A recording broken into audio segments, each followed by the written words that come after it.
Hello, hello, hello, and welcome everyone to Arizona History Happy Hour. This is the inaugural one. The goal is to do this weekly. I mean, as I was sitting at home, like a lot of you, wondering what to do, I was missing a lot of the performances I do and things like that. And so I was like, well, let's have some fun with it and let's just go do our own little kind of happy hour slash fun time to chat about history and get to know things in a different way. So you'll be happy to know that we also have a guest. So my friend Carrie is on this evening from the Rosin House. So we're going to have some fun talking with her. And you know what? There's even a trivia quiz. Oh my gosh, I hope you study. So let's see. Okay, let me click on that. And let's see if that works. Aha, indeed. So there we have our little welcome message. So I'm so happy to see you all, well, or you to see me. And so as we just kind of embark on this, as we get ready for some fun. So indeed, we'll be learning about the Rosin House later on in just a few minutes. But, I want to introduce and tell you who I am. So my name is Marshall Shore. I am also known as the Hip Historian. Now, you might wonder, how does one get a name like the Hip Historian? Well, actually, it's a little over 20 years ago, I was working in a library in Brooklyn. And you know what? It was really cold and I was ready for a change. And so loaded up everything we own into a big orange cube, a U-Haul. And their international world headquarters are right downtown and off of Central, which I think is pretty darn cool. Now, as soon as we got here, we pretty much moved into a 1956 ranch. Now, when we got it was beige on beige on beige, and I think the shutters were yet another tone of beige just to annoy me. I'm happy to say now it's a lovely two-tone of seafoam and cantaloupe. So a much simpler scheme. Now, as soon as I got here, all I kept hearing about how there was no history. But I knew every time I went somewhere, I came face to face with so many great stories that I started realizing there is a ton of history here. And then this is what my kitchen looks like today. So it is all that original buttercream yellow tile with the matching in-the-wall oven. Now, if you look close to that oven, you'll notice that there's something missing in the door, and it would be a window. So if you're trying to check on if some of you are bakers, like I know a lot of friends are out there baking right now, you've got to open that door so gingerly, but even more carefully shut it. Because if you let it slam, the cake I was making fell. I realized at that moment my mom was not joking. And I just realized in this photo, my stovetop is on because the red light is lit. So that's how I know I was making tea when I took that photo. So there you go. So you also have that post-war boom. All those GIs that either were stationed here, trained here, or passed through on their way to somewhere else. And after the war, they were moving here in huge numbers and looking for homes and just like mine. And then there's this man, Dr. Carrier, the inventor of air conditioning. So without him, most of us would not be here year-round and nearly as happy as we are. So let's give him a round of applause. I can't hear you. So also, the Phoenix New Times has named me Best Historian several years in a row, as well as Phoenix Magazine a few years ago named me the Best Bespectacled Phoenix Celebrity because I do indeed like my eyewear. Now, you might wonder, well, you really can't see what am I wearing. But here, let me scooch back a little bit. Let's see if we can do a little. So, I got kind of a, if you can see, we've got a little sea creature themed with then there's lemurs as well as octopi. And so the jacket that I'm wearing was actually, oh, there we go. We'll bring that back down. So, every year, February 14th, we have a big celebration for ourselves right here in Arizona for Statehood Day. And, back in 2012, we had our centennial for 100 years of statehood. And someone gave me 15 minutes on that February 14th of 2012 to be right in front of the Capitol. Oh, and there's Erica applauding. Thank you. And so they gave me the opportunity to talk about anything I wanted to. And I chose to talk about one of my most favorite events that most people don't know anything about. It was called Mask of the Yellow Moon. Now, it was started originally back in 1926 by Charlotte Hall. Now, if any of you go to Prescott, you'll be able to go visit her house, which has now been turned into a museum. Was first held at the Ellsworth Shriners Temple, which is just down Washington from the Capitol. It later on became the Mining and Mineral Museum, which for Centennial, they got kicked out for something that didn't happen. But I'm happy to say this little quirky museum is going to be moving right back into the same building under U of A once the building gets up to code. So they've got a little bit of work to do. So it'll take them probably a few years to make that happen. It then moved to Montgomery Stadium, which was our first stadium in Arizona. It was over on 7th Street and Roosevelt. And all kinds of games were held there, including our very first bowl game, which, you know, I sure wish somebody would bring that back because that's a bowl game I could sure sink my teeth into. And what would you expect from the Salad Bowl? Why no other than the queen of the Salad Bowl riding in her very own salad bowl with her spoon and fork to serve with. Now, the Mask of Yellow Moon was woven through the curriculum for the entire school. So you had everybody getting into the act. You had the debate club doing skits. You had really large, lavish sets. You had costumes designed by students and made by home ec. And I was lucky enough to find a few dresses in a box. And I was allowed to borrow them for 24 hours. And so, oh, I cut that picture out. I didn't realize that. Surprise. And so I had 3 lovely friends wear dresses from the 30s. And so when I talked about Mask of Yellow Moon, they came out on stage and paraded around in them. And so you can probably already guess that I'm not a very good wallflower. So I needed something that would stand up to those amazing dresses. And so I talked to my friend Glenn, who is in his early 90s. He was a sign designer when he rolled in town. And so one of the signs he worked on was the My Florist sign. That was one of his designs. And so he designed a lot of signs that are still around, such as Mr. Lucky's. He also did some work at the Buckhorn Baths. So I'm happy to say a lot of his work is still around. And he was actually just inaugurated into the Arizona Sign Association Hall of Fame, which they just started this year. And so they inducted 10 people into it, and he was one of those 10. So I think that's pretty cool. And let's see. Okay, so then one of the reasons why I always like to tell this story is because you never know where the next bit of the story is coming from. And so you see this dress here. Well, I was doing a presentation for Arizona's First Families. And when I was done, this woman, Norma, tapped me on the shoulder and said, you know, I've got something to show you. So we went out to her car and she pulled out this dress. Now, this dress was her mother's dress that she wore in the Mask of the Yellow Moon. But what was even better was she had the programs that went along with it. And we weren't sure whether it was 1928 or 29. So really early in the development of the Mask of the Yellow Moon. And so at that point, the librarian had me kicked in, and I didn't want to touch those pieces of paper and damage them any further. So I always like to tell that story because you never know. I mean, the Mask of the Yellow Moon was touted right up there with Mardi Gras as something that everyone in the country should go see. So there you go. And so for that event at the Capitol, the head of tourism was trying to describe me to someone else, and they kept getting me mixed up with Marshall Trimble, the official state historian. And so she put out the term, the hip historian.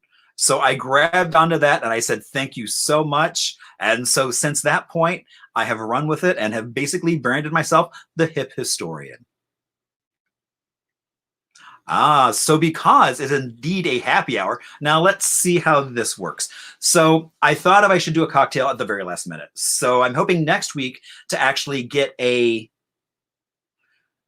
recipe for a cocktail that is an Arizona-based drink. And so I thought, you know, I can do that at home for at least for the first one without any input. So what I am making is kind of a lemon ginger whiskey concoction. And so now you don't have this at home, and that's why I thought I could use it the first week. So this is lemon ginger sorbet. Let's see if we can. Ooh. And so my friend Jo put on Facebook that she had this lemon tree in her backyard that was just bursting with lemons. If someone wanted some at a socially respectable distance, we could make that happen. So I went through her side gate, went into her backyard. She sat on our patio, and I picked a big bag full of lemons and juiced them. And then I love to make lemon ginger sorbet, but I basically quadruple the amount of ginger. So it's kind of enough ginger that it burns, which is perfect. So you don't want a lot of it. A little dab will do you. So I've already traded that. I just traded that for some lentils, cooked as well as rice. So that's going to be dinner tonight as well. And then I got some delicious whiskey by Del Bach, which is basically done right here in Arizona. Now, this is the Dorado, so it's a little bit of mesquite smoked. So we're just going to do this, put a little bit in my glass. I probably should be measuring this, but I'm at home, so I don't need to. And we'll put some of that in. And just a little bit. Oh, dang, that's good. And I also realized my coffee cup that I'm using is a Mary Coulter design that she did for train service that would have brought people up to La Posada. So, but we'll talk more about her another time because we got lots of other stuff to talk about. And then let's see. And if the gods of technology are with me, we will have a very special guest. As you can see, by the way, a video phone beaming in from the past. I know, Rhonda, we should do it. I will do a tequila, but I didn't have everything for Tequila Sunrise, so I couldn't do that tonight. But maybe next week, we shall see. So I want to bring on, let's see. And then what we will do is let's try and do, let's see. And let's do that. There we go. Hello. Hello. So, Carrie, tell us a little bit about yourself. Sure. First of all, Marshall, I just want to make sure that you know that the proper pronunciation of my name is Kari. And I'll help you remember. See, it's a very common mistake. A lot of people call me Carrie. But, and most people who spell it the same way as me, Kari, do pronounce it Carrie. But I was born in 1964, so now everybody knows how old I am. And you look fabulous. It was right after an independent film came out, a Norwegian film called Vindjammer. And it's about sailors that are sailing on a sailing ship, and they're on the shore and they've got a campfire, and one of the sailors sings a song about his girl back home named Kari. And so that movie was kind of popular when my mother was pregnant with me, and so my parents had seen that movie, loved it, loved the name, and that's how I got my name. And I have met a lot of women named Carrie.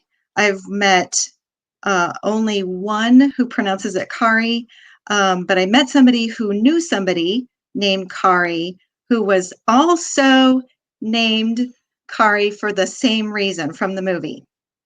So there you go. All right. So how long have you been in Arizona? Oh gosh, I was born in Michigan, but I was like 3 years old when my parents moved out here. My dad worked for Motorola in Tempe, and And so grew up in Tempe, Mesa, Tempe area. Went to Hudson Elementary School. Moved to North Phoenix. I did 6th grade at Lookout Mountain Elementary School, and then we moved to Illinois, and kind of bounced around. Lived in Illinois, Connecticut, and came back when I finished graduate school, because I always felt like Arizona was home to me. So wanted to be back here where it's warm. And Oh, uh, indeed. so came back about 1991, 92. Worked here for a while, and actually ended up moving away. Lived in Utah for 8 years, and then came back and lived on the Navajo reservation for 5 years. And I've been back in the Phoenix area for almost 2 years now. Okay. So, And what got you to come back to the Phoenix area? losing my job. You're laughing at this point right now because, hey, No, it was no. I was my position was eliminated, and so again, where do you go when you've got nowhere else to go? You go home, and so Phoenix is home. I've got friends here. I've got family here, and so just back home. nice. So yeah, happy So to be here. tell us a little bit about the Rosin House. A little bit. If anyone's listening, there is a quiz after this. So she might divulge answers during this. You never know. Let's see. So I know we've got a lot of chatting to do ahead of us. So I'll just give you the big overview. So if you have ever been downtown, you've noticed the big Victorian house right downtown at 7th Street in Monroe. And it was built in 1895 by Dr. Rawson and his wife. So it's 125 years old this year. Wow. So So we're celebrating, despite everything, we're still celebrating that Good. special anniversary of the Rawson House. It was built in 1895. It's considered Queen Anne Victorian architecture, and it is today a historic house museum. It was slated for destruction back in the mid-70s, and it was saved by the community. The community said, no, you can't tear down that big, beautiful house. Even though it wasn't so beautiful anymore, it had the porches had been enclosed. It really didn't look anything back in the 70s the way it does now that it's been restored. And so for 40 years, the restoration took years, but it was completed and opened in 1980. So that means we're 40 years old now as a historic house museum. So another special reason to celebrate. Say that again? That's really cool. I didn't realize it had been open for 40 years. Yeah. And so it's a big, beautiful house full of all kinds of the Victorian era was very interesting in terms of the kinds of things that they liked to display in their homes. And so our tours are really fun and engaging, and because we talk about the architecture of the house, we talk about the families who lived in it, we talk about the Victorian era, the lifestyle, the the kinds of things that are in the house. So there are lots and lots of really interesting stories when that we and every tour is different because every tour guide has their different stories that they're intrigued by and like to talk about. So so a lot of people actually like to come back time and again to check it out and hear different stories. Well, I know you've been doing some of the before all this happened, there were some really great special events, basically like the dressing of how did they dress in the Victorian era, Right. or doing like having Madame Askew talking about doing a high tea. So Yeah, exactly. Yes, in addition to the tours, we do all different kinds of programs. We've got some specialty tours that have been really super popular. One of them we've been doing for years and it still sells out, and that is the Victorian Secrets Unmentionables tour. Yes. oh my, how saucy. Yeah, the Victorians weren't so Victorian as you would think. um, they had some interesting ideas, interesting lifestyles, and interesting ways of doing things. So we, in that tour, we talk about courtship and marriage and sex and things like that. So it's Nice. yes, yeah, that's a great one for girlfriends to get together, couples. It's really popular date night thing to do for couples. So that's a fun tour. Last year we started another specialty tour that we can't book enough dates for it because it sells out every single time, and that is our Seances and Spiritualists tour. The Victorians were very much into spiritualism, and so it's not a ghost tour. The Rawson House, to our knowledge, is not haunted. We don't have it's things are not going bump in the night in the Rawson House.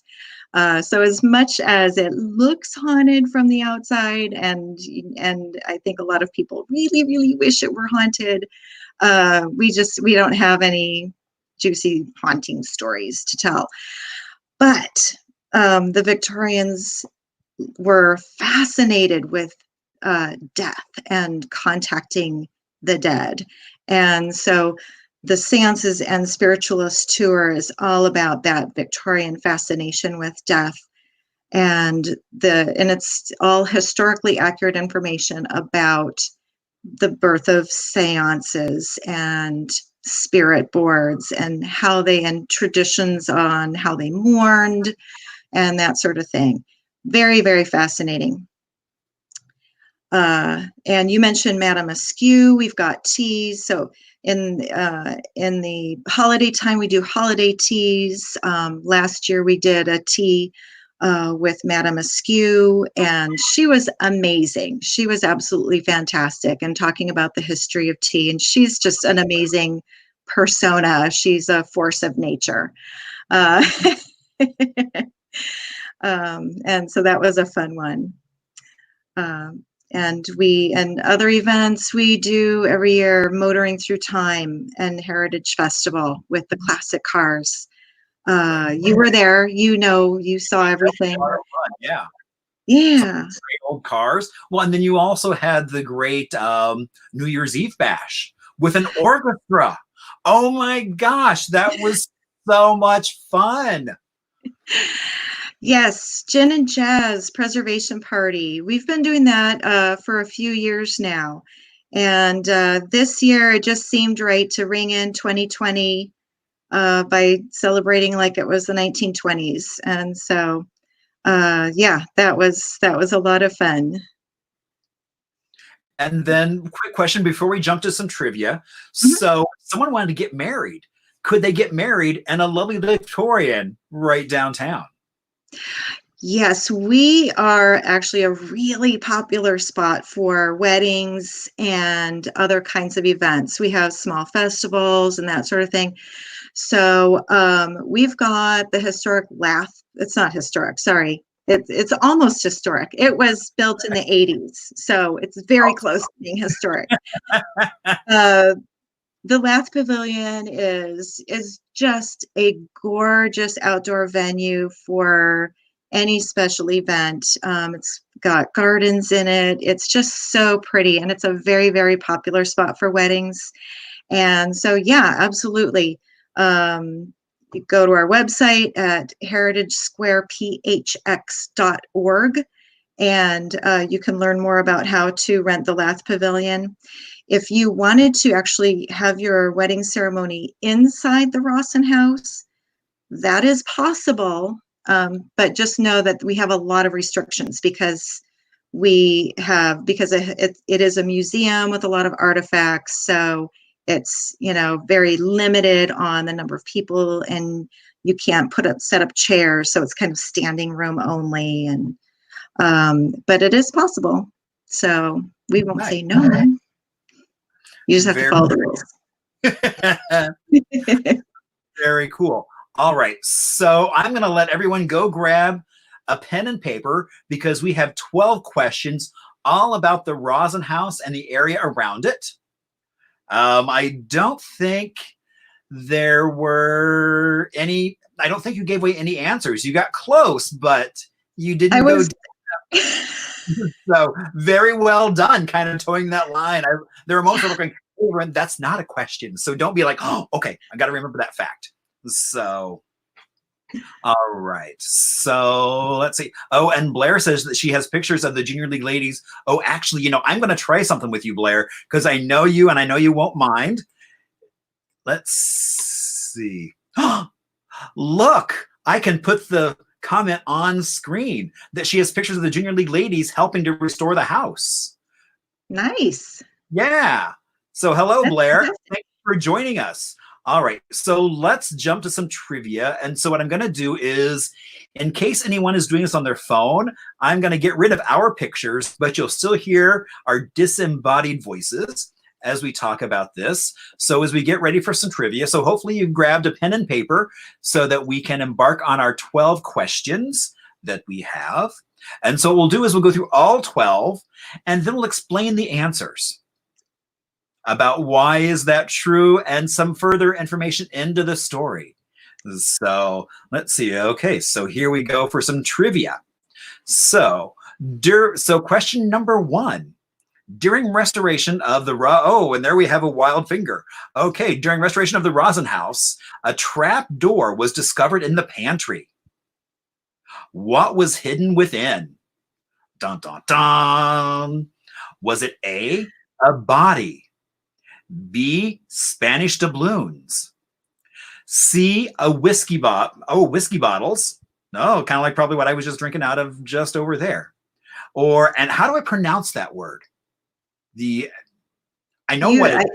I don't. Eusebio Kino. The cloak that Father Kino would have worn.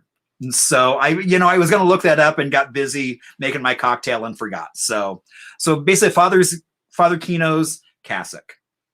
So which one of those you think is right? Now, don't throw necessarily the answer out now because I'm going to have you hold on to it, because once we go through all of these questions, we'll then go through and explain the answers.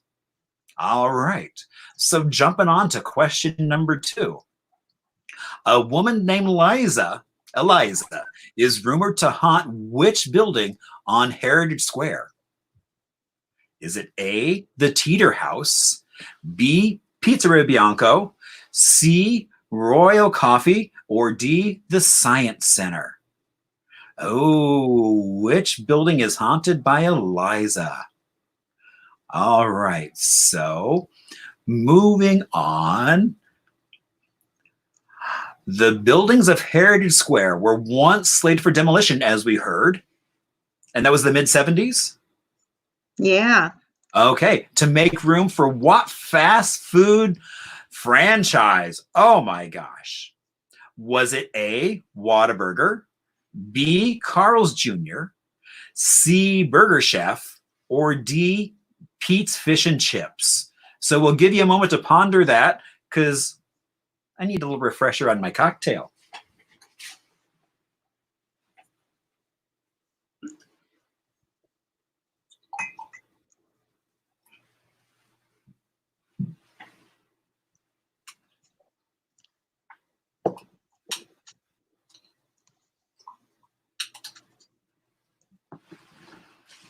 All right, so I'm back. I hope everyone got caught up because now we're going on to question 4. Which restaurant building was moved to the square?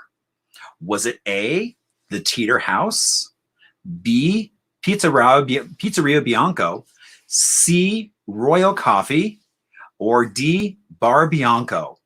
So which one of those was moved to Heritage Square? And I'll give people a few moments to work out the answer.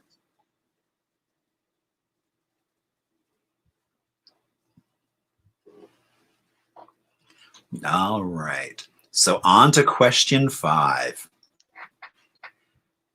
In her oral history, Jessie Jean Higley recounts sneaking a pet named Bunny up to her bedroom in the Rosen house.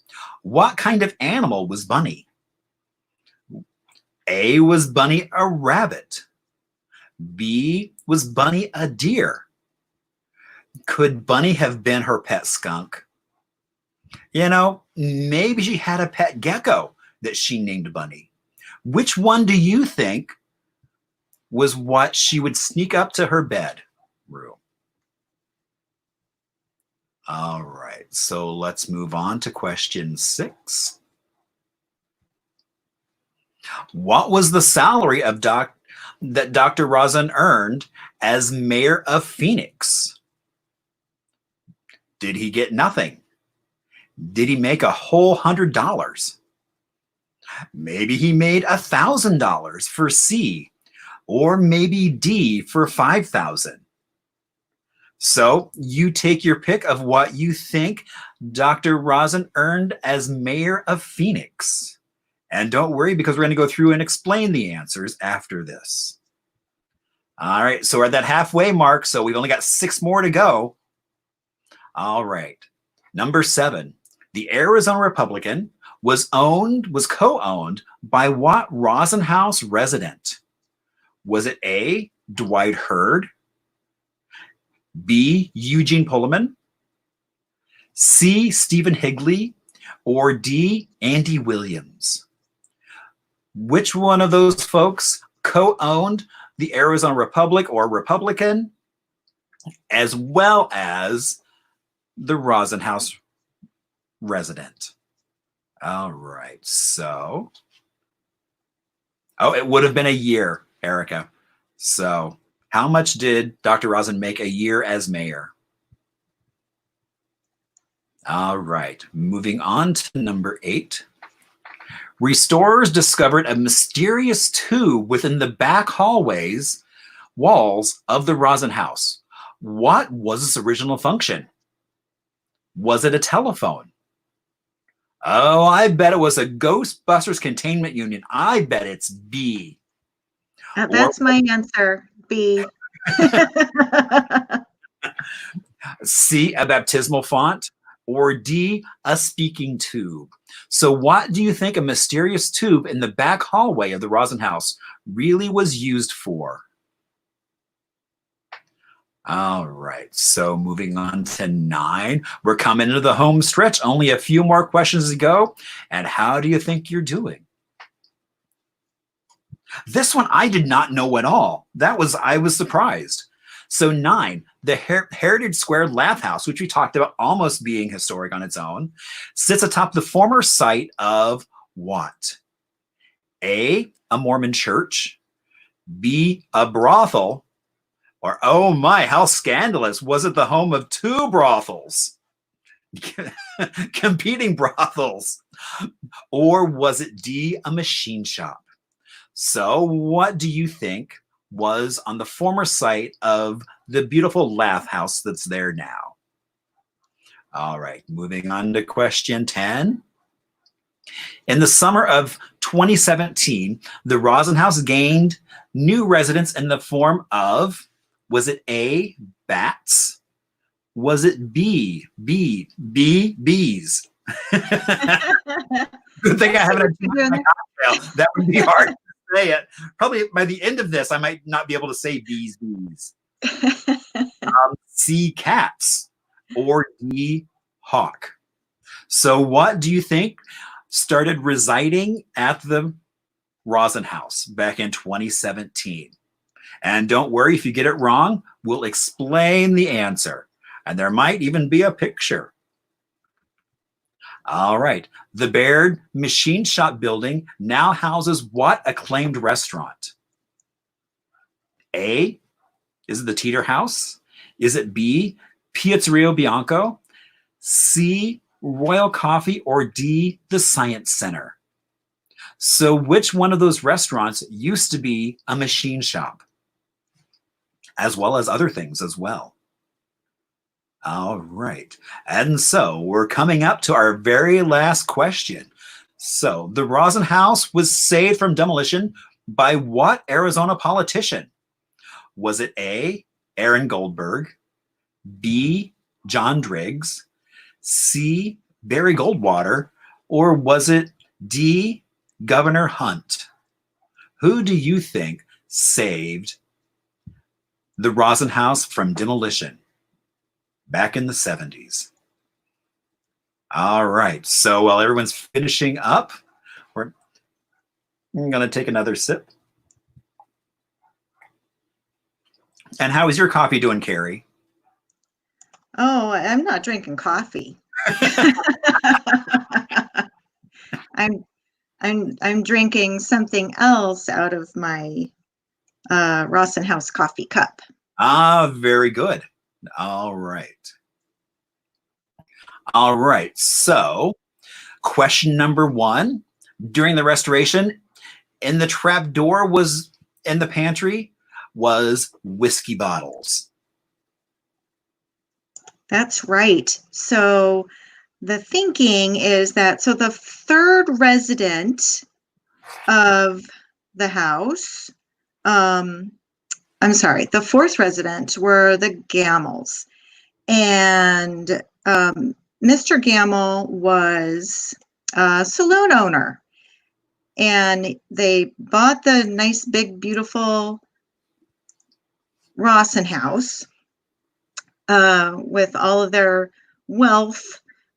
He was a saloon owner. He was a business owner, and a few months after purchasing the house, Arizona went dry. They started their own prohibition.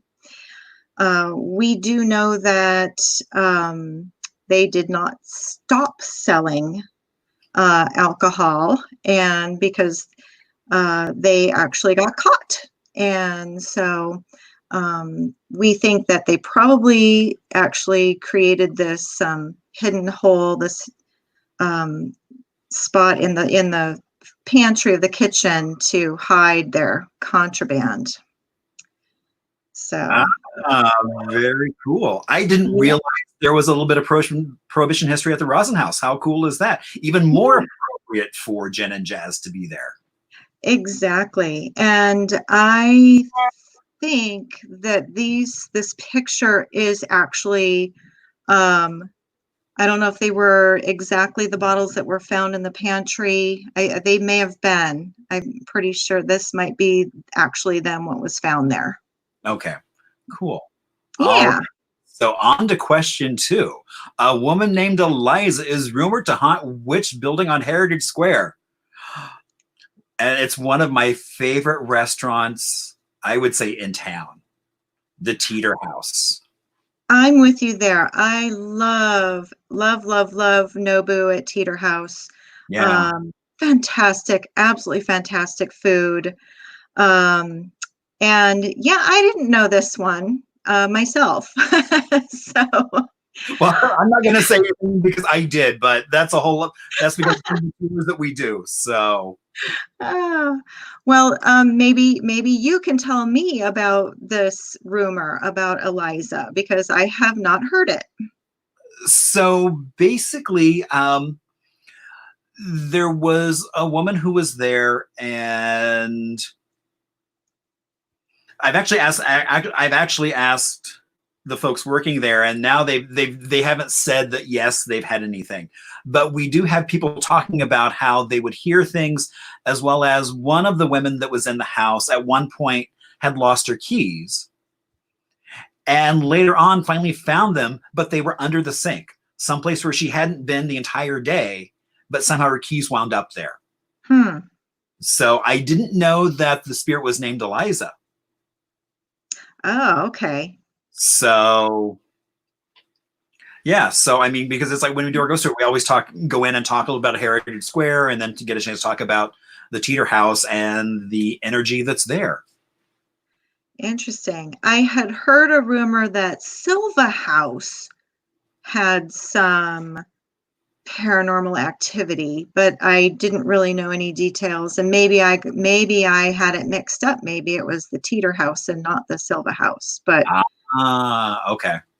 uh, but I didn't know any specifics. So thank you for sharing that. You're welcome. All right, so question 3. The buildings of Heritage Square were once slated for demolition to make room for what fast food franchise? And that would be a Carl's Jr. Can you imagine? Oh my gosh, that entire strip now being basically a Carl's Jr. in a parking lot? How You hard? know, yeah, I can appreciate what is it, a $6 burger?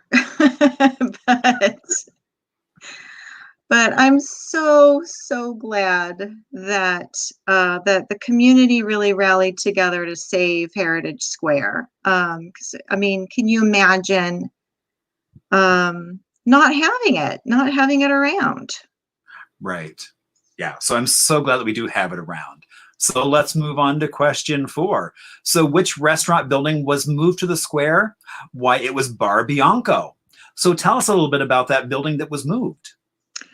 So it's called Thomas House, and I can't for the life of me remember really much detail about it. So No sorry, worries. I was not prepared to answer that one. Uh, but I'm hoping that maybe some of my staff are paying attention and watching us, and they can maybe comment and say, where did it come from? I don't think it came far. It probably, Um, because I mean the thing is they have to negotiate even a house on streets and power lines and everything else. So I know that's prevented some houses from being saved because there was no place for it to go. So it probably exactly. close by. So no, I'm glad that was saved and is now serving as a waiting area. All right. Yeah. So question number 5.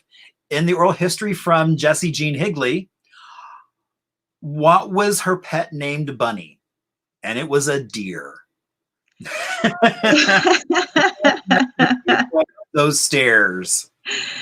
Yeah, I guess Mr. Higley was hunting or found somebody had killed the mama deer, and he rescued the baby deer and brought it home, and they raised it, and um, they had other um, they had other animals, but this one was, very much the pet.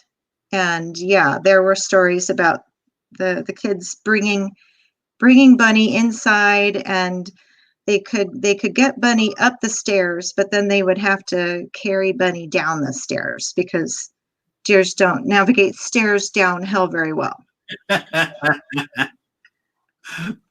All right. And so how much did Dr. Rosen earn as mayor of Phoenix? And that year was 1895 that he was on the Hmm. ballot. So he made Zippo. Nada money.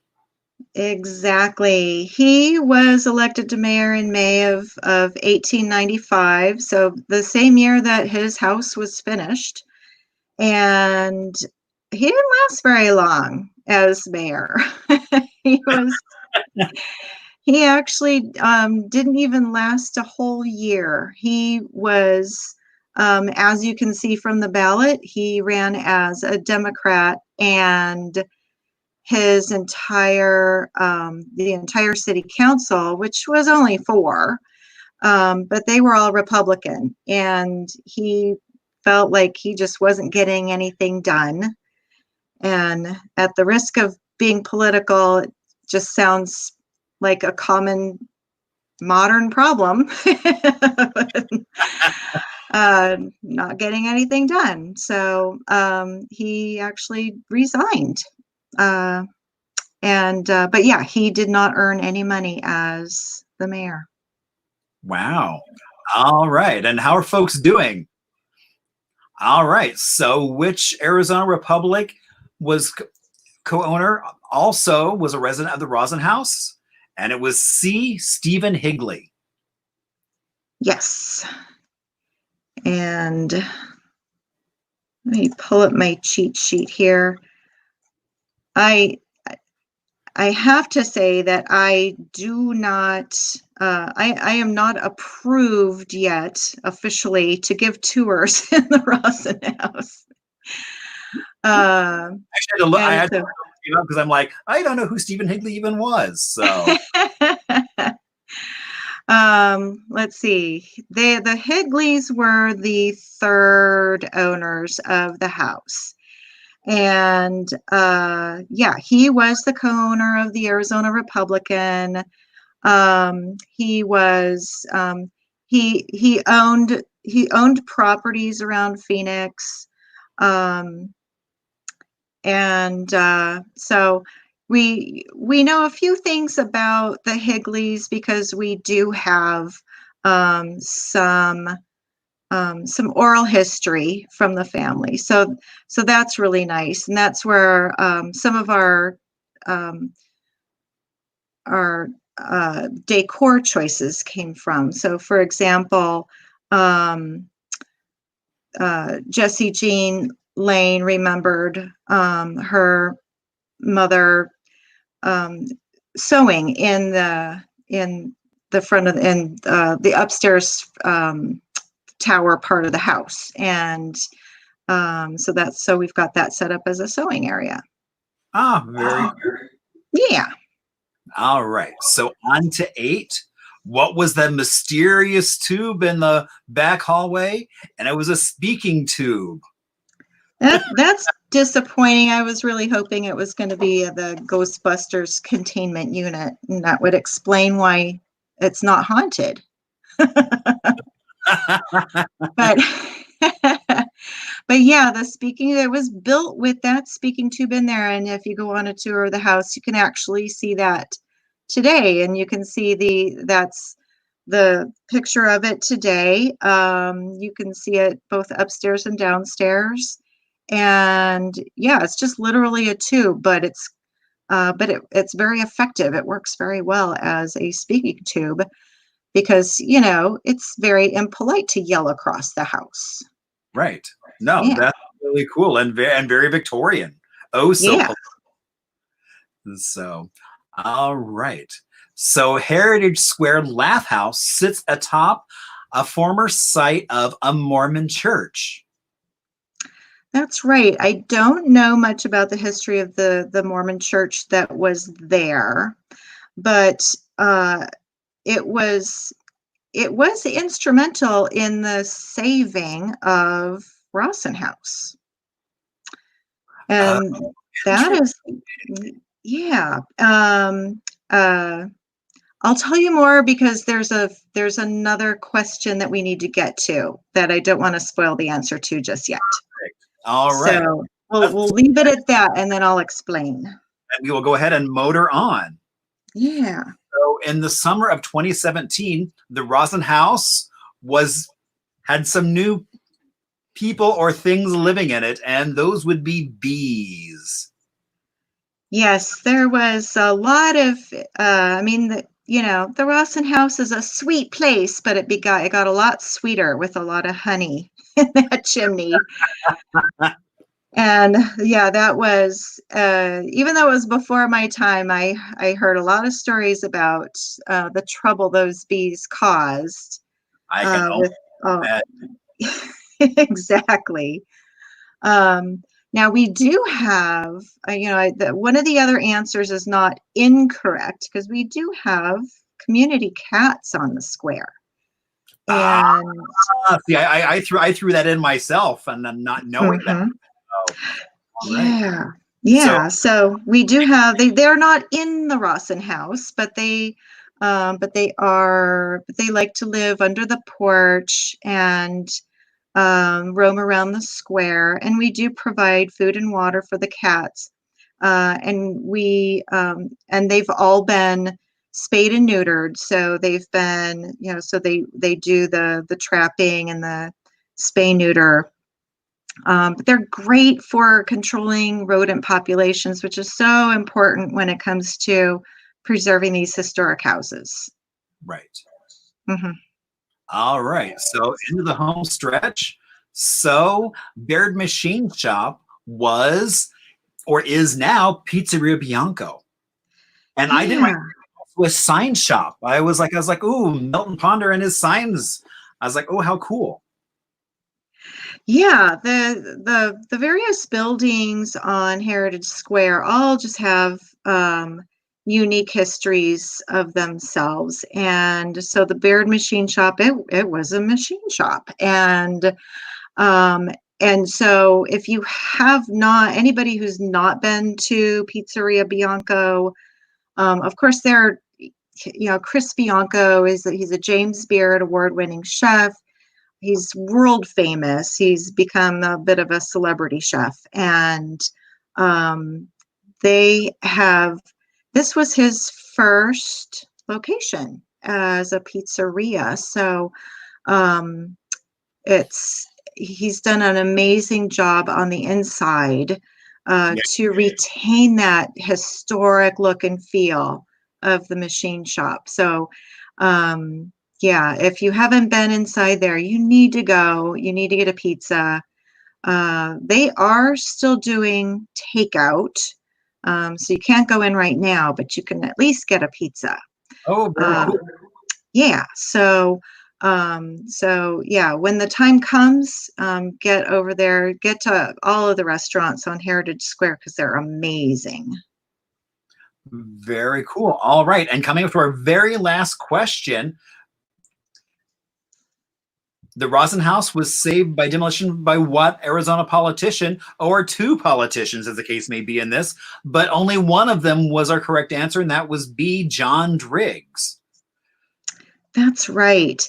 He was the mayor at the time when Rawson House and the other buildings on the square were going to be demolished, and he had a special um, place in his heart for the Rawson House because he attended that Mormon church that was in the location of the today's Lath House.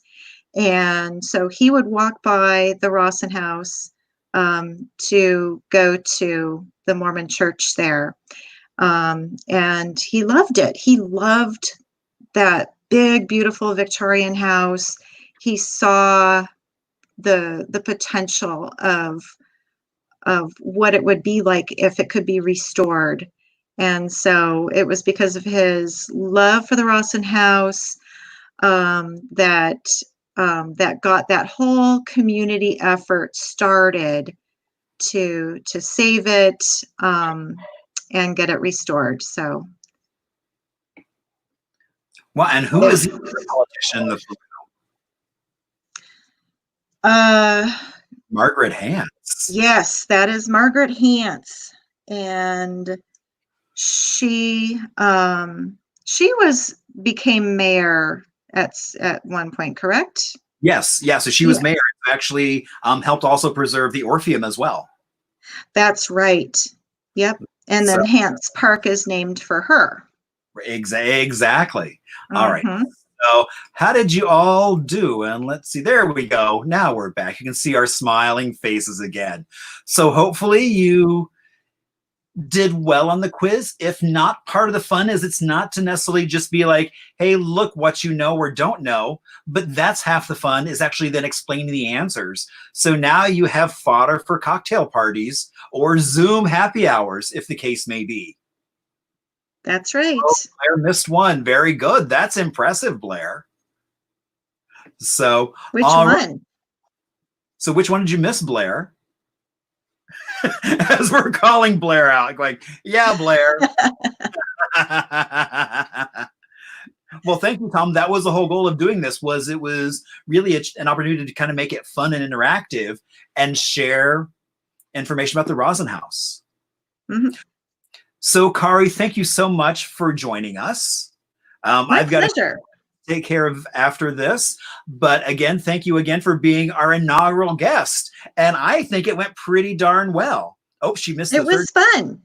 Yeah, no, it was. So again, thank you so much. And I look forward to seeing you in real time, or if not, Zoom or some other virtual thing as well. So thank you so Sounds much. great. Have a great night. Thank you, you too, Marshall. Bye. Bye, everybody. All right. So let's see. Oh, so oh, and I got to click over there. I know that was the whole idea. I mean, at first I was going to try and come up with the trivia questions, but I was looking, oh my gosh, the guest should be the one doing that as well. So how did you do? We know. Hello. All right. So we're going to talk a little bit about some Arizona music. So let's see. So trying to every week have kind of the same format that we will kind of follow. So I just want to talk a little bit about Rusty Warren. The first time I ever met Rusty was actually in a thrift shop. I was going through a bin of records and came across Songs for Sinners that was recorded by Rusty Warren, but it was recorded live in Phoenix at the Pomp Room. And I had never heard of either location. So I had to buy that album, ran home, and immediately Googled Rusty Warren and the Pomp Room to find out where it was as much as I could. And it was a little tiny piano bar. And actually, I think that cover is the Pomp Room because it was no bigger than really the piano, which had a drink rail going around it. So that way you could set your drink on the piano and she would play little ditties coming in. And so on her website, I found out that she has 15 albums to her credit. Several of them had gone gold. And so up in the corner was a little button that said contact me. So I did. So I reached out to Rusty and we started chatting back and forth. And I'm excited to say that I had the chance a couple of years ago to actually work with her archives as we were looking for the original sheet music for her huge hit, which was called Knockers Up. Now, she was a comedian and musician.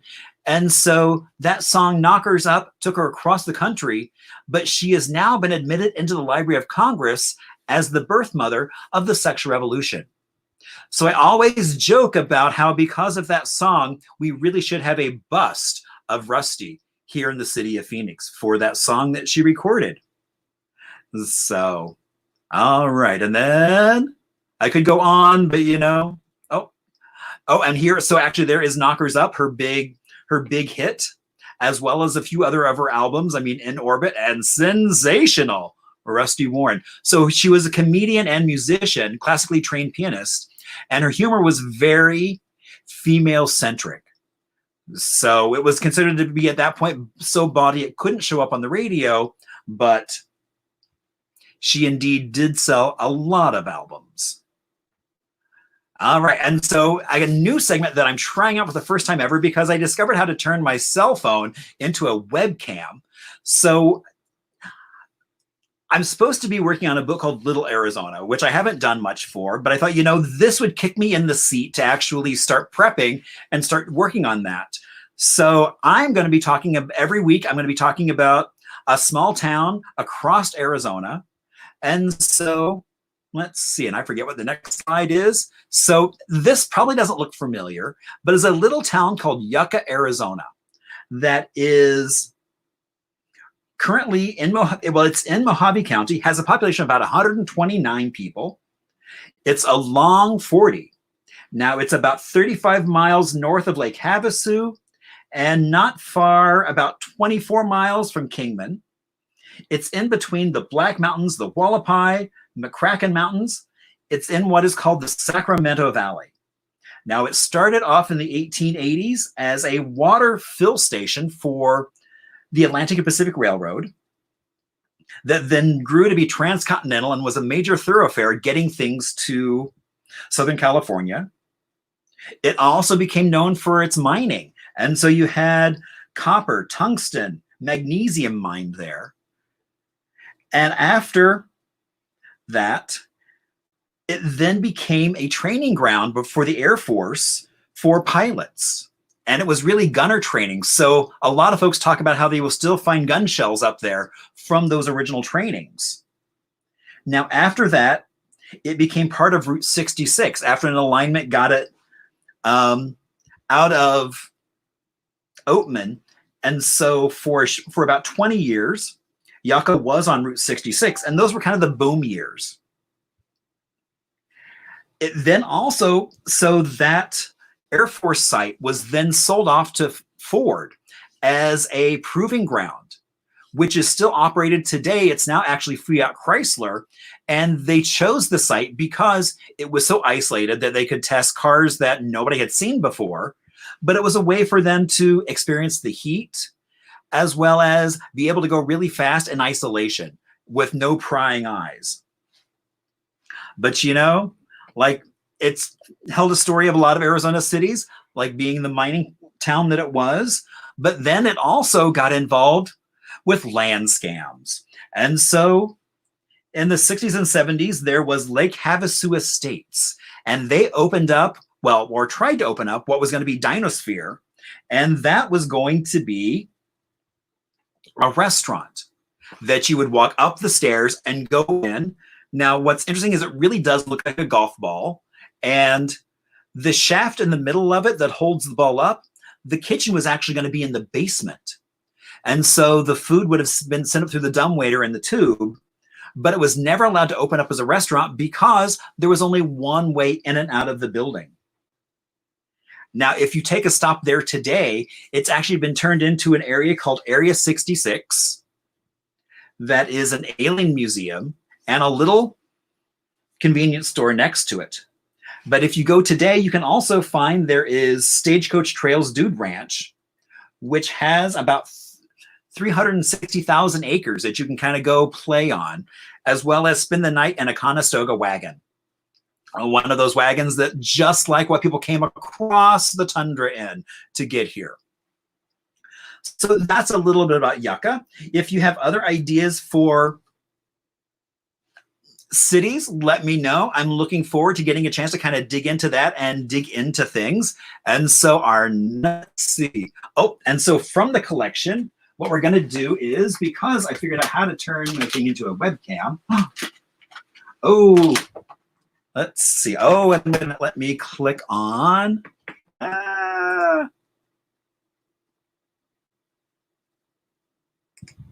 All right. So, oh, now we've got that. I've got to click on that. Oh.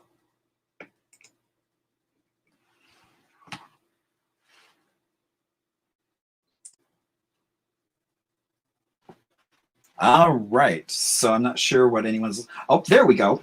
All right. So here we have a CD by Lalo Guerrero. So Lalo Guerrero is the kind of the father of Chicano music. And he started off in Tucson, and actually him and his family wound up moving to LA, and he became a huge celebrity playing across the country. His son Dan actually recently did a documentary about his life called Gaytino. And one of the stories that he shared, which I thought was fascinating, is that back when Lalo Guerrero was performing around California, that Cesar Chavez basically gave him the idea of following the migrant farm workers and what night to go in to actually participate and enjoy the audiences, as well as having them enjoy his music. He was a part of a Broadway musical that was called Zoot Suit Riot. And so that's what we have for Lalo. All right, so let's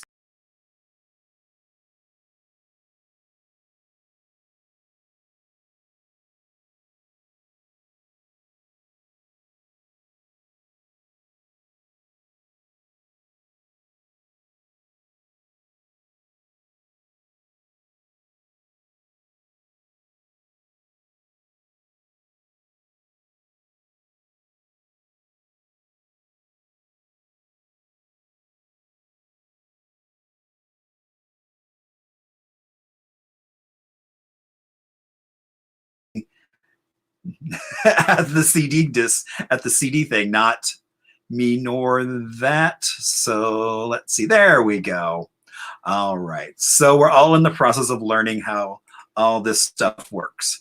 So also tomorrow, I am doing a live feed at 1 o'clock with the Arizona LGBT Plus History Project that includes Virtual Arizona Pride, Ripple Phoenix, Social Distancing Hotline, as well as Neighborhood Pride, which is coming up this weekend, so, as well as Equality Arizona, all talking about online things that they are doing, kind of bridging outside of their standard walls of being able to reach the entire state. So if you want to reach out to me, here's how you can reach me. You can either reach me through Facebook, or you can also email me at hellohiphistorian.com, which I'm very excited to have gotten that. I just acquired that. For years had been actually on, somebody was hoarding it. And so, and then because I've had a lot of gigs cancel, and I don't even know if tours in October will be a thing right now. You can also Venmo me. So if you'd like to do that, feel free, not required. I still plan on doing this weekly regardless of what's happening, because this was so much fun. So I want to thank you all, and let's see, for joining us. Oh, and I got to click back on there. So that's all I have for you tonight. Thank you so much for joining us for our inaugural attempt at an Arizona History Happy Hour. So hopefully I will see you again next week. I will be able to get out information earlier. It'll be same bat time, same bat channel. So it'll be right here, as well as on Thursday at 7 o'clock. So I look forward to seeing you next week. And I think that's all we have. So again, thank you so much for tuning in and sharing some Arizona history. And please, if you have any feedback or other stories or questions, please let me know. Thank you so much, Tom. This was really a lot of fun. I was worried. I was like, oh my gosh, we're gonna run out of time. There's gonna be all these other things. So this was so much fun, and I'm looking forward to actually getting beyond just Phoenix. So if you have some stories across Arizona, that's why I threw in the whole Little Arizona thing, so we can kind of start exploring other places. So thank you all so much for tuning in, and I will hopefully see you next week. I know where I will be. Have a good night, all.